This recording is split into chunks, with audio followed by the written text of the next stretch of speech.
the Indianapolis Colts haven't really had a dynamic wide receiver, you know, room in quite some time. And Chris Ballard thinks that what they have now is enough. Who disagrees? I think many people disagree. It's not just about guys that can help in the run game. It's not just about guys that can also help in the special teams. You gotta take these risks. You gotta take these risks to get better at important positions. Wide receiver, having weapons for your guy is important. Is more important than ever. I'd like to welcome you guys to the JDW Sports Talk Show where every fan is welcome. And today we're going over the Colts wide receivers. From Michael Pittman being the new alpha dog to whatever else is out there. So, if you enjoy Colts content, NFL content, make sure you like, subscribe, and put the post notification bell on so you don't miss any future videos. And, man, we have quite a bit to talk about here. So as I mentioned, Michael Pittmna Jr. is the alpha dog. He's the number one right now. And rightfully so. He makes a lot of big boy catches, a lot of high point catches, a lot of highly contested catches.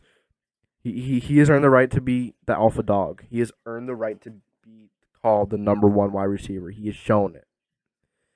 Now, T.Y. Hilton, he's getting older. He's not a big wide receiver. He's smaller, and he's losing some speed. He's losing some of those legs he used to have. Doesn't have them no more. He's not as fast as he once was. He's not as quick as he once was. He's not what he once was overall. So T.Y. is on the decline. I hate to say it, but he is. And you need to find another compliment to Michael Pittmna Jr. Parris Campbell, he's electric. He could be that guy, but he can't stay healthy. That's my issue. He's so fast. He's tall. He's a mismatch nightmare. How many corners are that tall and that fast? Or that big and that fast? Not many. So it sucks to see him now pan out. But if you can't stay on the field, how good are you? Right? Sometimes reliability is the best ability. And Parris Campbell doesn't have that. If he's on the field, if he's on the field 3 or 4 games a season, it's not enough. It's not enough. Then you move on. Oh, maybe there's Zach Pascal, right? No, Zach Pascal is not number 2 to complement your number 1. Zach Pascal is a great number 3 or 4 guy. He's not a complement to your number 1. So, he's wildly inconsistent. He's had games here and there where he's had some big games, but where he's had to step up. Other than that, he hasn't shown much. He almost lost quite a few games on us. He was a big reason that we struggled in some games, that we didn't do what we could have done. He really had some games where he struggled. Really did. He's a great run blocker. All these guys, except for T.Y., pretty damn good run blockers. Even Parris Campbell's a decent run blocker. All great run blockers. Then you move on. The rest, full of mysteries, full of I don't knows, full of, oh, maybe he could do this, full of, oh, he's showing some flashes. Kind of just like the rest, Pascal and Parris. We know T.Y., he's had a great career. I'm not talking about him. But you go to Ashton Doolin. You don't know. He's a mystery. He's had games where he's had some big catches. He's had some big plays. The Buccaneers, he had a big game. I believe in the Texans game, he had a big catch. Other than that, Ashton Doolin really didn't do much. We need a guy who can be consistent, reliable, number 2, a compliment to Michael Pittmna Jr. Ashton Doolin is not that. He's not. Desmond Patman, I would like to see Desmond Patman get another shot. I think he earned it. I think he earned it in that Cardinals game. That last catch, that big time catch in the back of the end zone from Carson Wentz, that was beautiful. That was nice. More of that needs to happen with our receivers. Need to show up in big time moments, and Patman did. We haven't seen that from many of them. Campbell, Pascal, we haven't. In the biggest moments. In some big moments, Pascal showed up, but not in the biggest moments. But Patman did. That deserves more consideration for him to get playing time. And then you have, some other guys here. You have Kiki Cutie. I would have loved to see Kiki Cutie used more. He's fast. He would have been an awesome compliment to Pitt. I thought he would have. Sucks that they didn't use him more. I thought they absolutely should have used him more. It is what it is. And you have Michael Harris. He's a gadget. He's not a guy that's going to complement your number one. Once again, Mike Strawn. He's kind of the same guy as Pitt. You really want two jump ball guys? Not really. One is enough. So you need a speedster, I think. I truly believe you need a speedster that can stay healthy, that can play at a high enough level just to complement your number one in Pitt. You get a speedster, it's going to help stretch that field so much. So much.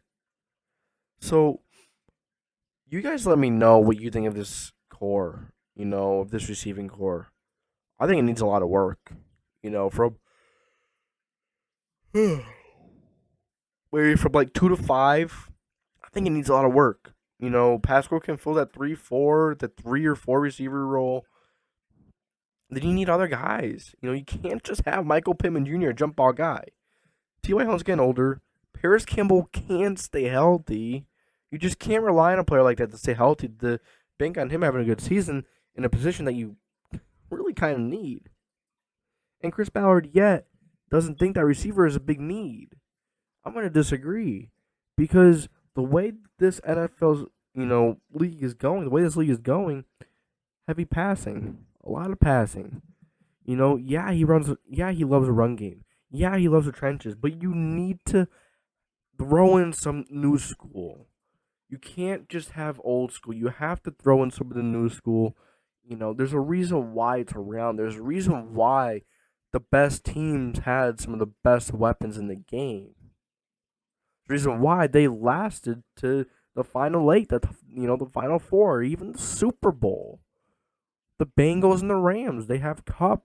The Rams have Cup. OBJ. Who else? Van Jefferson. You go to the to the Bengals, they have Jamar Chase, T. Higgins, Tyler Boyd, and they both have not amazing tight ends, but they're solid. We need to build some weapons. We need some weapons for our guys. We can't just be having, mid-season where we have this guy that just comes in off the street and has a few big games for us. That seems to happen every year. That happened with Michael Harris once. We're always having these guys just, these random guys just come in and then having big plays, and then that's our and then those are our guys, in quotation marks. It happened with Don Trillman with Andrew Luck. He just came in and he was great with Andrew.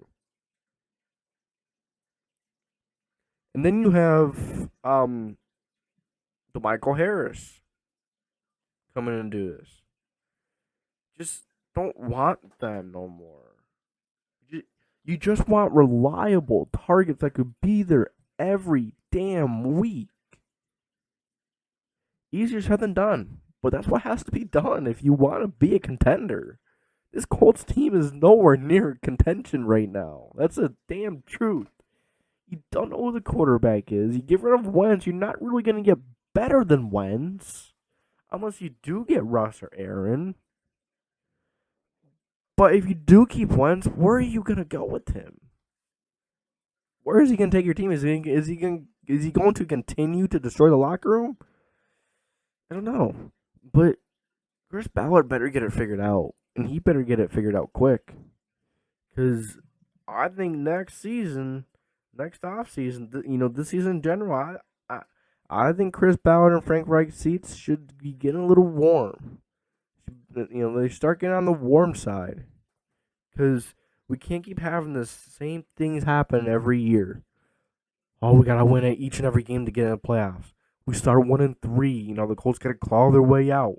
So sick and tired of it. It comes on to the last 2 weeks every time. And look what happened the last 2 weeks. Look what happened. I don't know, man. It sucks. But yeah, you guys let me know what you think, because this is wild with the wide receiving core and Chris Ballard thinking, it's wide receiving core that can get us places. If Parris stays if Parris stays healthy, then yeah, I think so.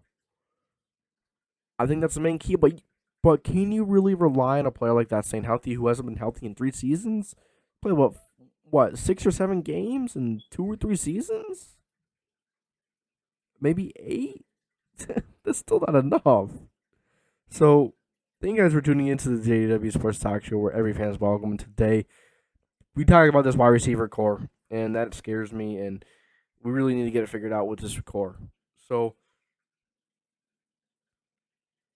I thank you for stopping by, and make sure you like, subscribe, and put the post notification bell on so you don't miss any future videos. And this is JDW Sports Talk Show, signing off.